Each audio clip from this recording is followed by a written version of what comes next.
Doctor ने बोला कि आपका कैंसर लंग्स तक पहुंच चुका है। यह सुनते ही जमीन खिसक जाती है। मरीज को लगता है अब सब खत्म, अब ट्रीटमेंट से क्या फायदा, अब इलाज संभव ही नहीं है। लेकिन हर लंग मेटास्टेसिस का मतलब दी एंड नहीं होता। नमस्कार दोस्तों, मैं हूं डॉक्टर रजत गुप्ता और मैं एक बोन कैंसर स्पेशलिस्ट। मैं हर हफ्ते आपके लिए बोन कैंसर और उसके इलाज से जुड़े ऐसे ही वीडियोस लेकर आता हूं, सिंपल भाषा में, बिना किसी हाई फाई मेडिकल लैंग्वेज के। अगर आप इस चैनल पर नए हैं तो आप इस चैनल को सब्सक्राइब कीजिए ताकि बोन कैंसर और उससे जुड़ी ऐसी वाइटल इंफॉर्मेशन आप मिस ना करें। तो चलिए आज का वीडियो शुरू करते हैं।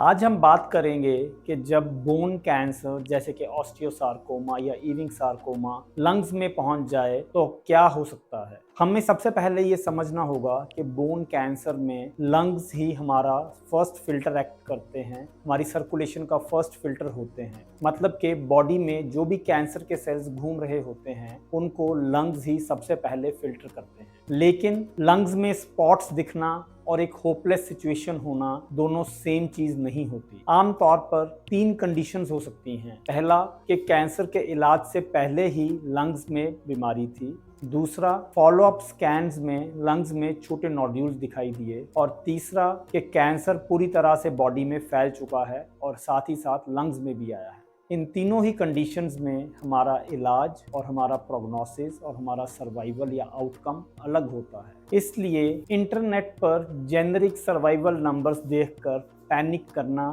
डेंजरस हो सकता है। अब सबसे इम्पॉर्टेंट सवाल कि क्या लंग में आए ये स्पॉट्स या नोड्यूल्स रिमूव किए जा सकते हैं। तो कई बार इसका आंसर होता है यस, ये नोड्यूल्स रिमूव किए जा सकते हैं प्रोवाइडेड कि नोड्यूल्स का नंबर लिमिटेड हो, डिजीज कंट्रोल्ड हो और हमारा पेशेंट फिट हो। और इसी लंग नोड्यूल्स रिमूव करने की सर्जरी को हम कहते हैं पल्मोनरी मेटास्टेक्टमी। और सच बताऊं तो यह बोन कैंसर ट्रीटमेंट का काफ़ी अंडर एस्टिमेटेड पार्ट है। अक्सर लोग सोचते हैं कि अब डिजीज लंग्स में आ चुकी है, अब नोड्यूल्स लंग में आ चुके हैं तो अब कोई सर्जरी नहीं हो सकती, कोई इलाज नहीं हो सकता। लेकिन बहुत सारे ऐसे पेशेंट्स हैं जो मल्टीपल लंग सर्जरीज के बाद भी नॉर्मल लाइफ जी सकते हैं। अब एक दूसरी सिचुएशन होती है कि सीटी स्कैन के ऊपर मल्टीपल नोड्यूल्स दिखाई दें और उन्हें हम कैंसर ही मान लें। इंडिया जैसे देश में जहां टीबी एक रैम्पेंट डिजीज है, वहां पे बहुत बार इन्फेक्शन या इन्फ्लेमेशन के चलते भी हमारे लंग्स में इस तरह के स्पॉट्स दिखाई दे सकते हैं।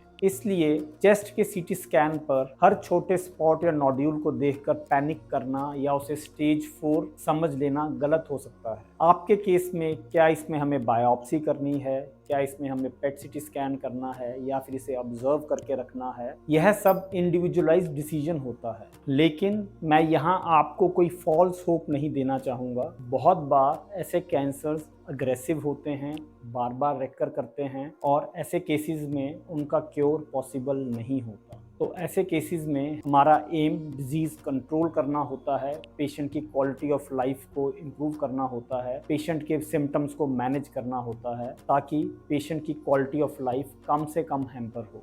इसलिए अगर किसी ने आपको बोला है कि कैंसर लंग्स तक फैल चुका है तो पैनिक मोड में कोई डिसीजन मत लीजिए। एक ऑन्कोलॉजी टीम से डिस्कस कीजिए कि कितने नोड्यूल्स हैं, क्या उसमें ऑपरेशन हो सकता है, क्या उसमें कोई टारगेटेड थेरेपी दी जा सकती है या फिर उसको दोबारा कीमोथेरेपी की ज़रूरत है। उम्मीद है आज का वीडियो आपको अच्छा लगा होगा और आपको एक नई इन्फॉर्मेशन मिली होगी। अगर आपके मन में कोई भी सवाल है तो आप उसे नीचे कमेंट्स में लिखें। इसके अलावा बोन कैंसर से जुड़ी और जानकारी के लिए आप हमारे चैनल को सब्सक्राइब कर सकते हैं। तो मिलते हैं अगले हफ्ते एक नए वीडियो, एक नए टॉपिक के